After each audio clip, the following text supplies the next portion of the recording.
ख्वाब आंखें मांगता ताबीर दिल के मुस्ताक। जिंदगी के कठिन रास्तों पर चलना और इन रास्तों पर चलते हुए अपने लिए एक रोशन कल की ताबीर पाना, ये यकीनन सबके हिस्से में नहीं आता। इसके लिए शोलों पर से गुजरना पड़ता है। आज ओपीटीवी ग्लोबल ने जिस इंस्पिरेशनल शख्सियत से आपकी मुलाकात का एहतमाम किया है, इनकी जिंदगी अचीवमेंट से भरपूर है। ये कहानी है एक ऐसे इंसान के काबिले फख्र सपूत की, जिसने बरसों पहले अपने बच्चों के रोशन कल के लिए अपना घर बार छोड़ा, दयारे गैर को अपना घर बनाया और इस सफर में कठिन रास्तों का इंतखाब किया। आज वो काबिले फख्र बेटा overseas Pakistani American Faisal Gill America की गर्मा गर्म सियासत में भी अहम किरदार अदा कर रहे हैं। रोशन नाम हमारे सपूत फैसल गिल, जिसने नामुमकिन को मुमकिन कर दिखाया। अमेरिका में इस वक्त मुकीम है, गवर्नमेंट एडवाइजर हैं, वकील हैं। 2017 में इनको मुंतखब किया गया बतौर intern chairman of government democratic party. आज जब फैसल गिल बहुत सी कामयाबियां समेटे हुए हैं, लेकिन इस सफर में यहाँ तक पहुँचने में इनके वालिदैन ने एक कठिन और मुश्किल वक्त गुजारा। फैसल गिल ने अपनी हिम्मत और हौसले से ये बात साबित की कि वो एक बाशऊर, बाहिम्मत और एक मुहिब्बे वतन अमरीकी नेशनैलिटी होल्डर हैं। फैसल गिल अमरीका में रहते हुए इन तमाम लोगों के राइट्स के लिए बात करते हैं, जिनको रंग और नस्ल की वजह से इम्तियाजी सलूक का सामना करना पड़ता है। ब्लैक लाइफ मैटर का स्लोगन उठाए फैसल गिल इस वक्त भी अपना मस्बत किरदार अमरीकी माशरे की तरक्की के लिए एहसन तरीके से अदा करते हुए नजर आते हैं। अस्सलामुअलैकुम नाज़रीन, आज ओपीटीवी ग्लोबल ने जिस मेहमान शख्सियत से आपकी मुलाकात का एहतमाम किया है, इनकी तारुफी रिपोर्ट आपने देखी और अब आप यकीनन जान चुके होंगे उनकी शख्सियत के नुमाया पहलुओं के बारे में। उनकी स्ट्रगल, उनकी इंस्पिरेशनल जर्नी पर आज हम उनसे बात करेंगे। हम बात करेंगे फैसल गिल से, जो पाकिस्तानी बोर्न लॉयर हैं, गवर्नमेंट एडवाइजर हैं। इनकी अचीवमेंट्स की लिस्ट जो है वो खासी लंबी है और इसके लिए फैसल गिल साहब हमारे साथ इस वक्त मौजूद हैं। मैं इनसे रिक्वेस्ट करूंगी, सबसे पहले तो मैं इनका बहुत ज़्यादा शुक्रिया करूंगी कि इन्होंने अपने इतने बिजी स्केड्यूल में से ओपीटीवी ग्लोबल के नाजरीन के लिए वक्त निकाला और हमारे साथ बात कर रहे हैं। हम बात करेंगे इनसे इनके इंस्पिरेशनल जर्नी के बारे में। Thank you so much Faisal Gill साहब के आज आपने ओपीटीवी ग्लोबल के नाज़रीन के लिए वक्त निकाला। नहीं जी, शुक्रिया बहुत बहुत मुझे बुलाने का। मुझे काफ़ी खुशी हुई है कि मैं इधर टीवी के आपके साथ आके अपने कैनेडिसी का बताऊं। Thank you so much Faisal Gill साहब। मैं बात करूंगी 18 साल की जब आपकी उम्र थी और उस 18 साल की उम्र में आपके वालिद मोहतरम ने आपको एक नसीहत की। मैं यहाँ जानना चाहूंगी क्योंकि इस वक्त मैं चाहती हूँ कि आपकी मैंने जब आपकी शख्सियत के बारे में मैं रिसर्च कर रही थी, जब मैंने पढ़ा तो मुझे आपके बहुत सारे बड़े मुतासिरकुन पहलू नजर आए। बड़ा आपका जर्नी जो है वेरी इंस्पिरेशनल और आपको बुलाने का यहाँ पर मकसद भी हमारा ये है कि लोग आपकी ज़िंदगी से कुछ सीख सकें कि ज़िंदगी के अंदर हौसला, करेज, ये सब चीज़ें बहुत होती हैं और आप चाहें तो कुछ भी इम्पॉसिबल नहीं है। इसलिए हम आज चाहेंगे कि आप हमारे नाजरीन को बताएं कि 18 साल की उम्र में आपके वालिद मोहतरम ने आपको और आपके भाई को जो नसीहत की, वो नसीहत ही क्या आपकी कामयाबी का राज है, कुंजी है, और क्या आपने उस नसीहत को अपने पल्ले से बांध लिया था? और आई होप कि आप इस लैंग्वेज को समझ सक रहे होंगे। नहीं बिल्कुल बिल्कुल मैं समझता हूँ, बिल्कुल मैं समझता हूँ। आपने उसको अपने पल्ले से बांधा और आप यहाँ तक आज पहुंचे। आपका जर्नी माशाल्लाह से बहुत एक लाइफ आपकी नजर आ रही है कि आपकी स्ट्रगल है, सब कुछ है। तो प्लीज हमें सबसे पहले तो आप अपनी 18 साल की उम्र में चले जाइए और हमें बताइए सर क्या हुआ था। नहीं बिल्कुल जी बिल्कुल। हुआ ये था कि मैं स्कूल में बिल्कुल पढ़ता नहीं था, इधर उधर खेलता था, ठीक पढ़ाई नहीं कर रहा था। तो मेरे वालिद ने मुझे देखा कि मैं और मेरे भाई दोनों ठीक काम नहीं कर रहे थे, तो वो हमें अपने काम के साथ लेके चले गए। और वो कैब ड्राइवर थे, तो उन्होंने काम में जाके पूरे दिन उनके साथ में रहा, और रात को उन्होंने कहा कि देखो तुम दोनों के पास एक चॉइस है, या तो तुम कैब के आगे आ जाओ और या तुम पीछे बैठ जाओ, तुम्हें फैसला करना पड़ेगा कि कौन क्या करना है, या तो पढ़ाई कर लो या नहीं पढ़ाई करो, अगर पढ़ाई नहीं करोगे तो ऐसे काम करोगे। नाउ मेरे फादर मेरी बिल्कुल इंस्पिरेशन वही हैं, बिकॉज वो पाकिस्तान के अंदर उनकी अच्छी जॉब थी, नेशनल बैंक में काम करा करते थे, उन्होंने सारा कुछ छोड़ा, मेरे और मेरे भाई के लिए अमेरिका आए ताकि हम लोगों के पास जरा ज्यादा अपॉर्चुनिटी हो जाए, हम लोग पढ़ जाएं, हम लोग कुछ कर लें। जब वो देखा उन्होंने कि हम लोग नहीं पढ़ रहे, तो उन्होंने कहा कि उनको कुछ ना कुछ करना पड़ेगा, तो हम दो उल्टे उन्होंने रास्ते आपको पे जा थोड़ा रहे इमोशनली आपको वो किया। हैं। हाँ लेकिन बिल्कुल वो बिल्कुल काम बिल्कुल। कर गया, वो काम कर गया। और तो आपके सिर्फ आपने सीखा था या आपके भाई ने भी सीखा था? मेरे भाई ने भी सीखा था, मेरे भाई भी ठीक तरीके से कॉलेज गया, फिर उसने भी यूएस आर्मी के अंदर काम किया, और वो फिर एफबीआई के अंदर एजेंट, स्पेशल एजेंट रहा एफबीआई के अंदर, और अब उसकी भी अच्छी जॉब है। सो हम दोनों ने जो मेरे फादर सिखा रहे थे वो हमने बिल्कुल सीख लिया, और उसको लेके बिल्कुल हम लोग आगे चले। फिर हमने दोनों जाके पढ़ा, मैंने जाके फिर कॉलेज में ठीक ठाक काम किया, और फिर पढ़ा। उसके बाद मैं लॉ स्कूल गया, उसके अंदर भी पढ़ा, और उसके बाद फिर मैंने यूएस नेवी को ज्वाइन किया था। यूएस नेवी को ज्वाइन किया। तो आपका क्योंकि मैं देख रही थी आपके 2-3 मुझे डिपार्टमेंट्स जो नजर आ रहे हैं, आप गवर्नमेंट जी जी एडवाइजर भी हैं, आप लॉयर भी हैं, आपने जी पॉलिटिक्स के अंदर भी आपका मुझे किरदार जो है वो नजर आ रहा है, और एक पाकिस्तानी बॉर्न पाकिस्तानी लॉयर, और ओवरसीज पाकिस्तानी होने के नाते नो डाउट आप पाकिस्तान का एक रोशन चेहरा हैं। और हम पाकिस्तानियों को यहाँ पर बैठ के बहुत फख्र महसूस होता है जब हम आप जैसे लोगों की जर्नी को देखते हैं कि आप लोगों ने इतना स्ट्रगल किया, और एक दूसरे कंट्री के अंदर बैठ के आप लोगों ने, नो डाउट ये आसान नहीं होगा, लेकिन आप लोगों ने बिल्कुल। बहुत स्ट्रगल की होगी, बहुत काम किया होगा। तो इस हवाले से मुझे थोड़ा सा बताएं। पहले तो चलें आपके लॉयर के उस पर पूछ लेते हैं, आपका प्रोफेशन, बिकॉज यूजुअली हमारा एक कल्चर है कि हम अपने बच्चों को जो है, हम पेरेंट्स जो होते हैं अपने उन ख्वाबों को जिनको वो तकमील नहीं कर पाते, तो वो बच्चों को कहते हैं मेरा बड़ा दिल था कि मैं ये बन जाऊं और मैं ये नहीं बन सका, ये हो गया वो हो गया। तो मुझे बताएं कि आपने जो अपना प्रोफेशन चूज किया, जो सब चीजें की, आपके अपने ख्वाब थे जिनको आपने ताबीर पहनाई, अब्बा की गाइडलाइंस कहाँ कहीं थी? उनकी गाइडलाइंस थी, उन्होंने मुझे शुरू से कहा था कि तू लॉयर बन जाए, बिकॉज मैं लोगों से बहस बहुत करता मतलब था। सीट बोया था उन्होंने, सीट बिल्कुल बोया नहीं, था। सीरियस बोला था, बहस बहुत करता था, बोलता बहुत था। मैं जब छोटा सा, उन्होंने कहा तू लॉयर ही बनेगा, तू लॉयर ही बनेगा, तू लॉयर अच्छा, बन जा, छोटे से पढ़ होते जा। थे तब से कहते थे? हाँ, मुझसे कह रहे थे कि तुम्हें लॉयर बनना, लॉयर बन जाओ। तो ज्यादातर पाकिस्तानी है जो कहते हैं कि नहीं, बच्चा डॉक्टर बनेगा, बच्चा इंजीनियर बनेगा। नहीं, हाँ। मुझे उन्होंने कहा कि तू लॉयर, ठीक लॉयर बना है, ठीक जाके कोई लॉयर बन। घर में आपकी ऐसे कोई छोटे होते कोई आप खड़े हो जाते से सबके हकूक के लिए लड़ने घर में? बिल्कुल बिल्कुल, मैं सब लोगों से कोई पॉलिटिक्स के ऐसी बाद लड़ा चीज करता आप में था। नजर आती होगी उनको? हाँ, सब चीजों में लड़ा करता था, बिल्कुल। मैं हर चीज में लड़ा करता था, तो मेरे फादर ने और सारी फैमिली ने कहा था कि इसको लॉयर ही बनना है, इसको ये लॉयर ही बन। लॉयर ही बनना है। तो सही इसलिए मैं सही। फिर लॉयर ही बना था, इसलिए मैं फिर लॉयर ही बना था, और कुछ नहीं इसलिए बना आप था। लॉयर बन गए। तो अभी हाँ, मैंने कहा। अब्बा खुश होते हैं आपके जर्नी को देख के? मेरे फादर काफी खुश हुए थे। वो अनफॉर्चुनेटली वो पास हुए हैं, वो 2003 के अंदर उनकी डेथ हो गई थी। लेकिन उन्होंने देखा था, मैं जब व्हाइट हाउस में काम करता था, उन्होंने देखा था मुझे व्हाइट हाउस में जब जॉब मिली थी। जब मैं नेवी में गया था, मेरा भाई आर्मी में गया था, हम लोग गवर्नमेंट में काम करते थे, प्राइवेट प्रैक्टिस शुरू की थी। तो उन्होंने शुक्र अल्लाह, उन्होंने सारा कुछ ये देख लिया था।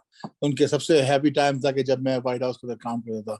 तो मुझे जब वो पिक करने आया करते थे या व्हाइट हाउस में जोड़ने आया करते थे, कहते थे कि यार, मैं पूरी जिंदगी अपने डीसी के अंदर काम करता रहा, सब लोगों को और लोगों को व्हाइट हाउस के अंदर छोड़ा मैंने, व्हाइट हाउस उन्होंने पिकअप किया। लेकिन उनको बहुत खुशी हुई कि वो अपने बेटे को उन्होंने पाकिस्तानी देखा, व्हाइट वो हाउस तो में छोड़ा बहुत गया। बहुत खुश होंगे, बिल्कुल बिल्कुल। बिल्कुल। तो मुझे मुझे थोड़ा सा फैसल गिल साहब कुछ ये बताइए कि इतनी स्ट्रगल, इतना इतना लंबा जर्नी, इस सारे प्रोसेस के अंदर मुश्किलात का सामना करना पड़ा? बिल्कुल जी, बिल्कुल। अभी देखिए जी, कोई काम आसान नहीं होता। अगर आपको ज्यादा बड़ा काम करना पड़ता है तो और भी उसकी मुश्किल होती है, स्पेशली अमेरिका के अंदर। अगर अमेरिका के अंदर हम लोग पाकिस्तानी हैं, हम लोग मुसलमान हैं, और 9/11 के बाद तो मुसलमान होना काफी जरा प्रॉब्लम था इधर। मैंने पढ़ा काफी था लोग जो आपकी थे, रिसर्च में कि आपको 9/11 के बाद आपकी जो जिंदगी थी उसने कुछ और दो राहों के ऊपर सफर किया। तो आप मुझे स्टेप बाय स्टेप, अगर मैं चाहूंगी कि आप हम ताकि हमारे नाज़रीन जो है वो आपकी शख्सियत के तमाम पहलुओं को ज्यादा खुलकर जान लें, तो आप हमें बताइए।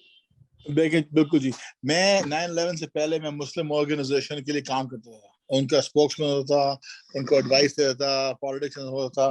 बिकॉज मैंने कभी अपनी रिलीजन नहीं छोड़ा था, और कभी अपना मुझे पता था कि मैं कहाँ से आया हूँ। सो मैंने बिल्कुल काम करता था। सो 9/11 के ऊपर मैं पूरा दिन टीवी पे रहा। एक मुस्लिम ऑर्गेनाइजेशन थी उस वक्त, अमेरिकन मुस्लिम काउंसिल, उनके स्पोक्समैन था। तो उनके ऊपर बोलता रहा कि मुसलमान ये जो हुआ रहा है ये इस्लाम में नहीं है, ये कोई लोग कर रहे हैं वो बिल्कुल इस्लाम में नहीं है। उसके बाद मैं गया व्हाइट हाउस के अंदर जॉब करने। जब मैं व्हाइट हाउस के अंदर जॉब करने गया, तो काफी लोगों ने, जिनको पता था कि मैं मुसलमान हूँ, मैं मुस्लिम ऑर्गेनाइजेशन के लिए काम करता हूँ, और उनको उनको पसंद नहीं आया। तो उन्होंने मुझे अटैक किया। उन्होंने मुझे कहा कि मैंने झूठ बोला है जॉब लेने के लिए।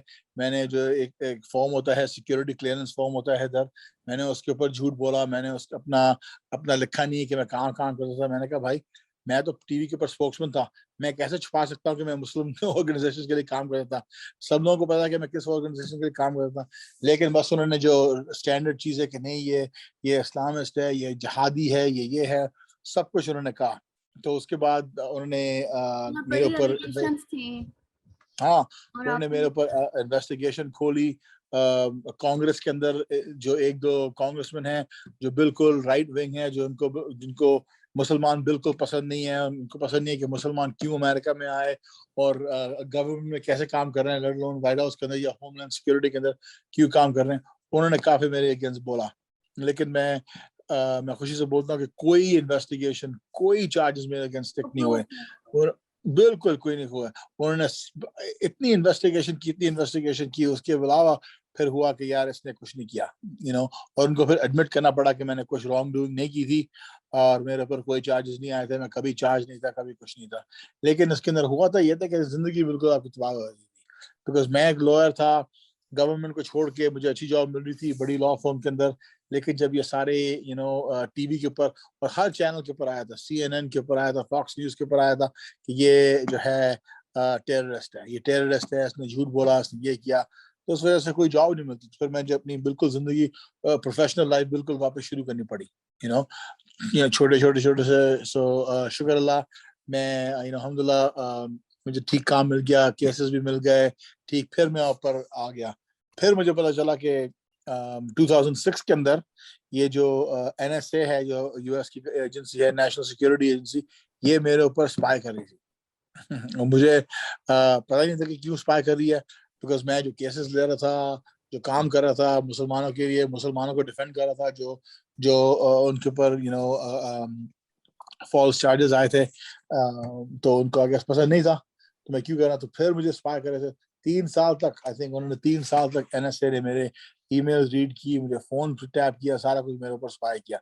फिर भी उनको कुछ नहीं मिला, कुछ नहीं मिला कि मैं कि कहाँ काम कर रहा हूँ। बिकॉज मैं कुछ गलत काम नहीं कर रहा था, मैं लॉयर था, और मैं कोर्ट में जाके अपनी राइट कोर्ट में आया करता था, और कहीं नहीं करता था। और मैं पॉलिटिक्स के अंदर भी इन्वॉल्व था, सब लोग कहने के लिए कि मुस्लिम कम्युनिटी इधर है, मुस्लिम कम्युनिटी भी अमेरिकन मुस्लिम है, वो भी अमेरिका को लव करते हैं। मैं भी, जैसे जब मैं 8 साल का था, जब मैं इधर आया था, मुझे मुल्क ही ये सिर्फ पता है, मैं पाकिस्तान में ठीक है आता जाता रहता हूँ, लेकिन मैंने पढ़ाई इधर की है, मेरी थिंकिंग इधर की है, सारा कुछ इधर का है। मैं सो इधर पढ़ा हूँ मैं।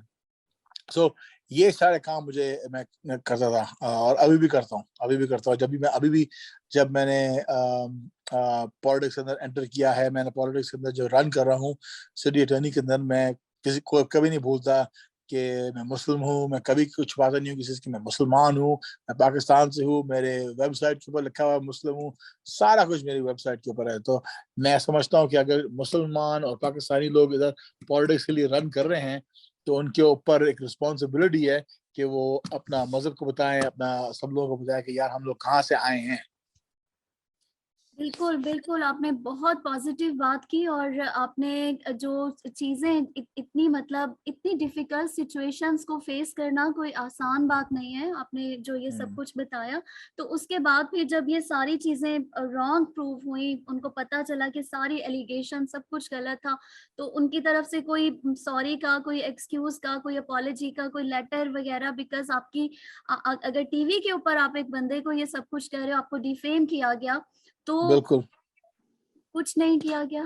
कुछ नहीं, यही तो यू नो हाय की बात है, कोई कुछ नहीं कर सकते ना, किसी गवर्नमेंट ऑफिशियल ने कहा कि यार हम लोगों ने गलत किया है, ये सॉरी है, ये फैसले के साथ कुछ नहीं हुआ है, कुछ नहीं, बस सारा कुछ ये हो गया और उन्होंने बस क्या चलो ठीक है कुछ नहीं किया। गवर्नमेंट की जब टीवी देखी गई थी, उन्होंने कहा कि कोई कमेंट है, गवर्नमेंट कहती कि no comment, no comment, no comment. So basically काफी लोग अभी भी अगर मेरी वेबसाइट के ऊपर देखें, मेरे ट्विटर के ऊपर देखें, सोशल मीडिया के ऊपर देखें, लोग आते हैं छोड़ते हैं मैसेजेस कि नहीं ये तो वही टेररिस्ट है, इसने तो ये काम किया है, बिकॉज वो बिलीव नहीं करते कि यार ये बंदे ने कुछ काम नहीं किया। बट मैं उनको ये देखता हूँ, तो मैंने कहा उनके यार मेरे ख्याल में एक प्रोफेशनल एक था एटीट्यूड होना चाहिए था कि उनको उन्हीं सारे फॉर्म्स के ऊपर उन्हीं सारे प्लेटफॉर्म्स के ऊपर बताना चाहिए था कि गलती हमारे एंड से हुई थी। एनीवेज बिल्कुल हम इस डिस्कशन में अब नहीं पढ़ते क्योंकि अब आपने माशाल्लाह से एक पुल सिरात के ऊपर से गुजर के आपने अपनी जिंदगी जो है वो बना ली और यकीनन आपकी कामयाबी जो है वो उन लोगों को अब नजर आती होगी और वो सोचते जरूर होंगे कि यार हमने इस बंदे के साथ आई होप कहते हो कि हमने गलत किया। अच्छा फैसल उम्मीद तो यही है hopefully. exactly it's my point. Equal justice under law.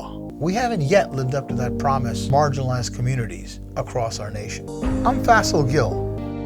I saw how the color of your skin, so I went to law school because I wanted to fight to make the law work for all, because I wanted to give back, because Black lives matter, because we need to incarcerate less and educate more. Deserves justice.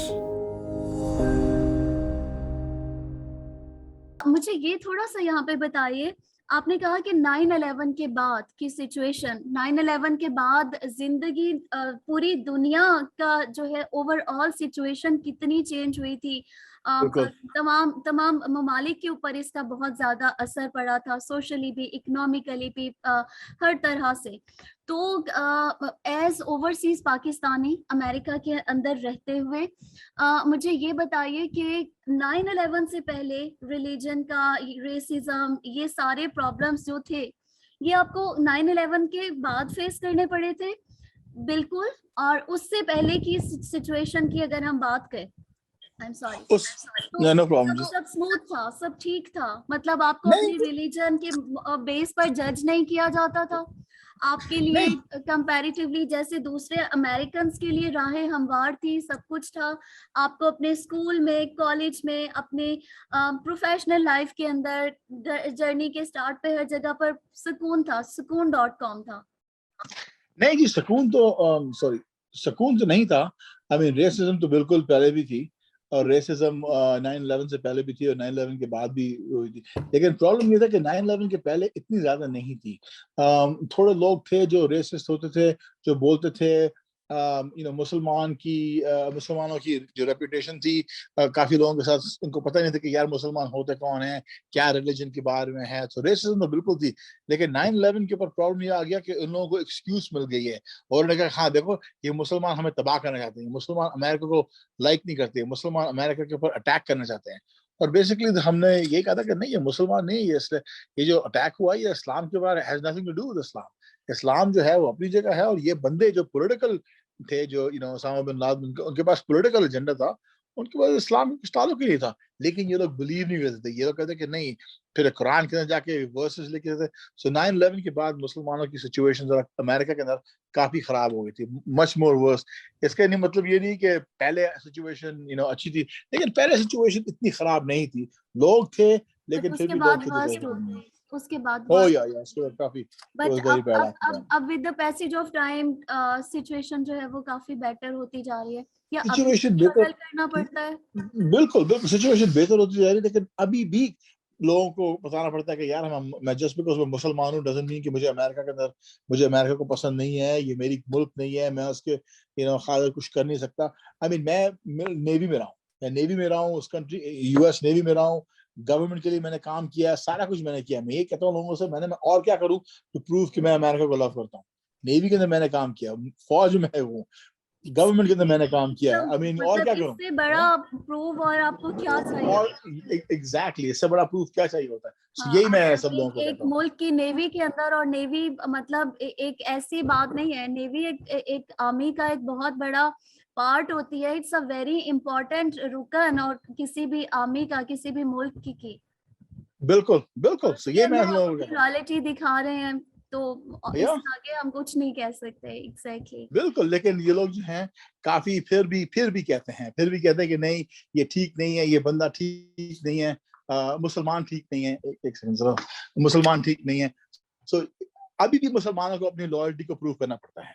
I mean अभी भी मुसलमानों को अपनी loyalty को prove करना पड़ता है कि अब जब मैं रन कर रहा हूँ, मुझे लोगों ने पूछा है कि तुम कोई लोग मुझसे पूछते हैं कि आप यूएस सिटीजन है। मैंने कहा यार यूएस, आई मीन और कोई लोगों से नहीं पूछते, लेकिन जब मुझे देखते हैं मुझसे पूछते हैं थोड़े बहुत लोग जो हैं जिनको पता नहीं है कि इस्लाम के बारे में। सो हमारी मैं आपने समझता हूँ कि मेरी इट्स माय रिस्पांसिबिलिटी उनको एजुकेट करना। काफी लोग हैं जिन्होंने कभी किसी मुसलमान से मिले नहीं है, राइट? सो अगेन मेरी रिस्पांसिबिलिटी है कि मैं उनको मुसलमान से मिलाऊं और बोलूं कि मैं कौन हूं, और इस्लाम के बारे में बताऊं। सो ये तो आई थिंक जो भी पॉलिटिकल कैंडिडेट है या जो भी पब्लिक अरीना के अंदर है, ये उसकी रिस्पांसिबिलिटी है कि वह लोगों को इस्लाम के बारे में एजुकेट करना पड़ेगा कि यार ये इस्लाम जो है ये रिलीजन है, ये पीसफुल रिलीजन है। ये नहीं कहता कि सबको जाके मारो और सबको बताना पड़ता है। सेम विद पाकिस्तान के बारे में बताना पड़ता है कि पाकिस्तान क्या है। एग्जैक्टली बहुत थैंक यू सो मच, आपने इतना ब्रीफली इस चीज को मुझे समझाया। आई होप लोग भी समझे होंगे। यहाँ पे फैसल गिल साहब, मैं एक बात आपसे जानना चाहूंगी कि जैसे अगर फॉर एग्जांपल हम इस सारे जर्नी पर बात करें तो मेरे दिमाग में एक चीज यहाँ पर ये आ रही है कि फॉर एग्जांपल कुछ लोग आपको देखकर, या और जैसे हम पाकिस्तानी जो पाकिस्तान के अंदर रहते हैं, हम अमेरिका को बड़ा क्या कहना चाहिए, आइडियलाइज करते हैं कि ओके फाइन यार वहां पे एक लाइफ तो बस कमाल होगी, चलो सारा कुछ छड्डो ते चलो जी यूएसए चलो उत्थे ते लाइफ ही कमाल होगी and all that like this ना, दैट काइंड ऑफ अप्रोच हमारी होती है यहाँ पे। और हम अमेरिका को एक पैराडाइज से कम नहीं समझते, ठीक है। और हमें यहाँ पे जो दो अप्रोचेस भी हैं। कुछ लोग कहते हैं जो हो रहा है अमेरिका करवा रहा है, पूरी दुनिया में जो हो रहा है अमेरिका करवा रहा है। लेकिन साथ में हम लोग पाकिस्तानी भी ना, मतलब हर चीज को यार यूएसए में तो लाइफ ऐसी होगी वैसी होगी, ये सारा कुछ। तो इस सारे उसके अंदर ऐसे लोग जो चाहते हैं वहां जाके अपना, पाकिस्तान में होते हुए अब जाके वहां जाके अपना करियर बनाना चाहते हैं, पढ़ने जाना चाहते हैं, अपने बच्चों को लेके जाना चाहते हैं, आगे जाके अपनी बच्चों की जिंदगी बनाना चाहते हैं, जैसे आपके वालिद मोहतरम ने किया। ऐसे लोगों को आप क्या एडवाइस करना चाहेंगे? देखें, मैं कहता हूँ कि अमेरिका है पैराडाइज। ये मैं बिल्कुल कहता हूँ, अमेरिका बिल्कुल पैराडाइज। ये एक मुल्क है जो आप जहीं से भी आए, जहां से भी आप शुरू किया, आपको लेता है। एग्जैक्टली डाइवर्सिटी है, कल्चर डाइवर्सिटी को एक्सेप्ट करता है। कल्चरल डाइवर्सिटी, या अगर आप गरीब हो, अगर आप जो भी हो, अमीर हो गरीब हो जो भी हो, अगर आप हार्ड वर्क करना चाहते हैं, अगर आप तो वर्क हार्ड करें, आप कहीं से कहीं पहुंच सकते हैं। लोग प्रेसिडेंट बन गए हैं जो बिल्कुल कुछ नहीं, जो जब वो पैदा हुए थे वो बिल्कुल गरीब थे, उनकी माँ कुछ नहीं करती थी, फादर कुछ नहीं करता था। जो भी बन जाए, आप जो भी बंदा करना चाहे, इट ऑल डिपेंड्स कि आपने कितना हार्ड वर्क करना है। अगर आपने हार्ड वर्क करें, और ये एक और मुल्क है जो आपको सेकंड चांसेस देता है, राइट? मैंने हाई स्कूल के अंदर इतना पढ़ा नहीं था, बिल्कुल पढ़ा नहीं था, लेकिन उसके बाद मुझे सेकंड चांस मिल गया कि कॉलेज जाने दें। कॉलेज से भी मुझे एडमिशन मिल गया, कॉलेज में मैं गया, कॉलेज में मैंने ठीक काम किया, फिर मैं 4 साल कॉलेज किया, फिर मैं लॉ स्कूल किया। सो सेकंड चांस भी जगह मिलता है। ये एक मुल्क है जो मैं कहता हूँ कि basically it just depends on your hard work. अगर आप हार्ड वर्क करना चाहते हैं, आप जो भी अकॉम्प्लिश करना चाहें आप कर सकते हैं, या आपको मेडिसिन के अंदर या लॉ के अंदर या स्पोर्ट्स के अंदर या एक्टिंग, जो भी जहां भी कोई भी जो आपका प्रोफेशन है, जो भी आपके गोल्स हैं, वो आप अमेरिका के अंदर फुलफिल कर सकते हैं, एज लॉन्ग एज आप हार्ड वर्क करने के लिए तैयार है। अगर हार्ड वर्क करने के लिए नहीं तैयार, तो फिर कुछ नहीं होगा। लेकिन ये मुल्क हार्ड वर्क जरूरी कराता है। ये नहीं कि आराम से आके बैठ जाओ और कुछ करो और फिर सब कुछ कोई दे देगा, कोई देता नहीं है। हार्ड वर्क करना पड़ता है। तो आपका पाकिस्तान का आना आना जाना होता है? पाकिस्तान आते हैं आप? मैं काफी साल हो गए पाकिस्तान नहीं आया, लेकिन मुझे आने का शौक है वापस से, मुझे आना है। कितना अभी कितना इलेक्शन अरसा के हो बाद गया? इंशाल्लाह। कितना अरसा पहले आए थे आप पाकिस्तान? आई थिंक अब मुझे सोचना पड़ेगा, काफी काफी साल हो गए, 5 साल से ज्यादा हो गए। 5 साल से ज्यादा, ओके। और पाकिस्तान हाँ, में आपका किस शहर से ताल्लुक है? किस शहर में आपकी पैदाइश हुई थी? मेरी फैमिली तो लाहौर से है, लेकिन मैं कराची में पैदा हुआ था। अच्छा, कराची। सो कराची में पैदा था। मतलब दो कल्चर्स लाहौर का और कराची एग्जैक्टली, का थोड़ा सा डिफरेंट है। तो बिल्कुल। यहाँ का अगर मैं बात करूँ, थोड़ा बहुत जितना भी वक्त गुजारा, यहाँ आते हैं वहाँ जाते हैं, कभी कभी जितना भी थोड़ा वक्त पाकिस्तान में गुजरता है, तो कभी सोचा कि यहाँ पर आके कि यार ये चीजें मुझे तंग करती हैं, यहाँ के जो एज यूएस सिटीजन वहाँ की जिंदगी, यहाँ की जिंदगी, यहाँ पे आके सोचते हैं यार यहाँ पे ये इस सिस्टम में ये चीजें प्रॉब्लम कर रही हैं, यहाँ पर ये होना चाहिए, और वहाँ का उधर की चीजें यहाँ पे आके मिस करना, या ये सारा कुछ, ये बताएं कि ऐसा क्या है आई मीन चाहते डेफिनेटली पाकिस्तान में है और नहीं है? डेफिनेटली, आई मीन देखिए ना, डेफिनेटली वैसे लिस्ट अमेरिका का बहुत सिस्टम। लंबी है लिस्ट बहुत लंबी है। ये क्या अमेरिका, ये तो अमेरिका और पाकिस्तान को कंपेयर करना। लेकिन मैं डेफिनेटली, मेरी ख्वाहिश ये है कि पाकिस्तान जो है जरा ज्यादा अकॉम्प्लिश कर जाए, तरक्की कर जाए, ताकि उसका भी सिस्टम जो है ये अमेरिका के सिस्टम के साथ हो जाए। जैसे अमेरिका के अंदर जो हम लोग चीजें ग्रांटेड के लिए लेते हैं, ऐसे बिजली हर वक्त होती है, कभी जाती नहीं है, एयर कंडीशन कभी जाता नहीं है, पाकिस्तान के अंदर ऐसे काम नहीं है। आई मीन क्राइम जो है जरा इधर कम है, कराची के अंदर जाके थोड़ा प्रॉब्लम होता है। ट्रैफिक जो है यहाँ पे जरा ऑर्गेनाइज ही है, ट्रैफिक कराची के पे, अंदर आपको ओके, ट्रैफिक पे बात करते हैं। Let's talk on traffic. गाड़ी चलाई है पाकिस्तान में?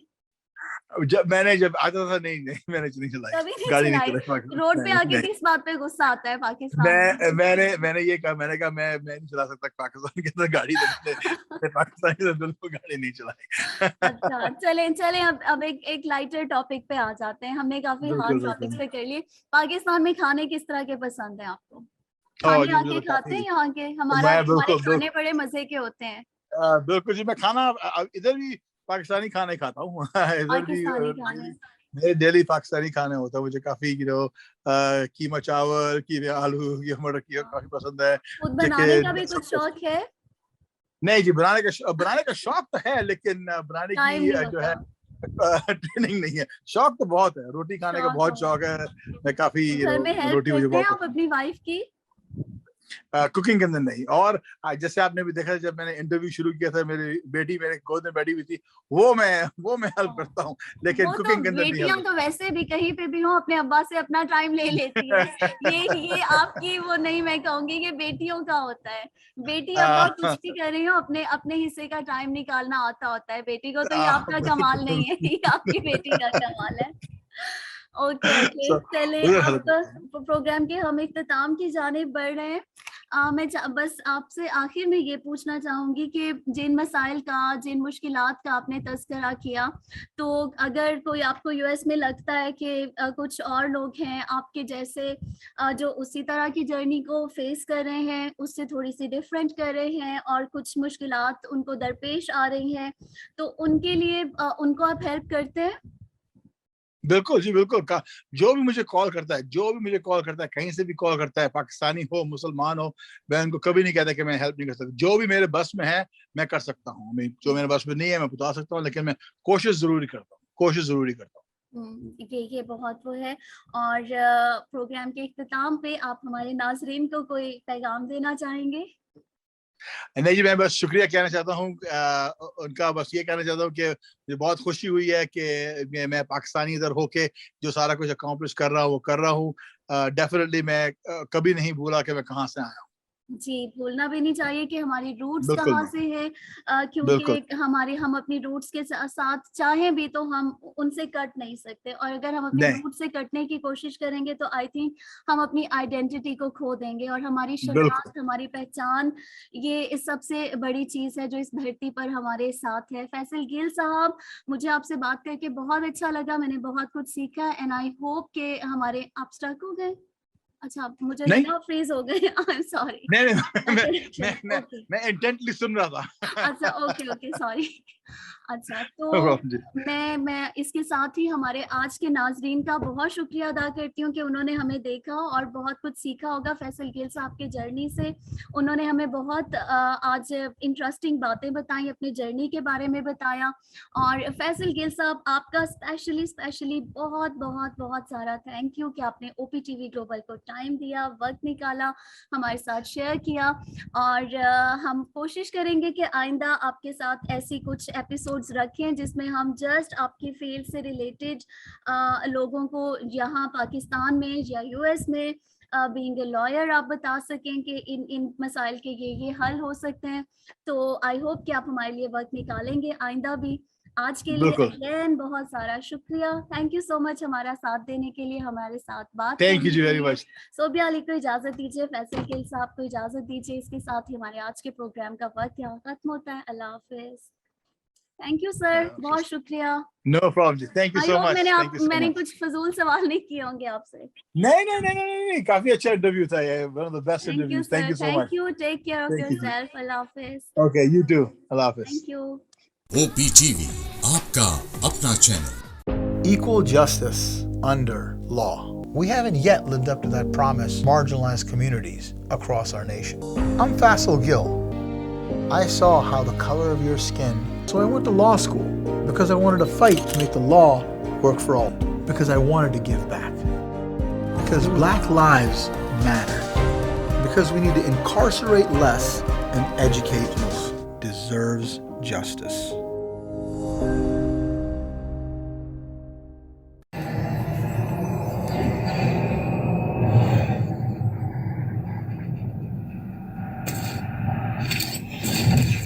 Kaba Fusion is a pharmacist-owned, patient-focused team of professionals with over 30 years' experience providing intravenous medication to pediatric and adult patients in the comfort and safety of their own home.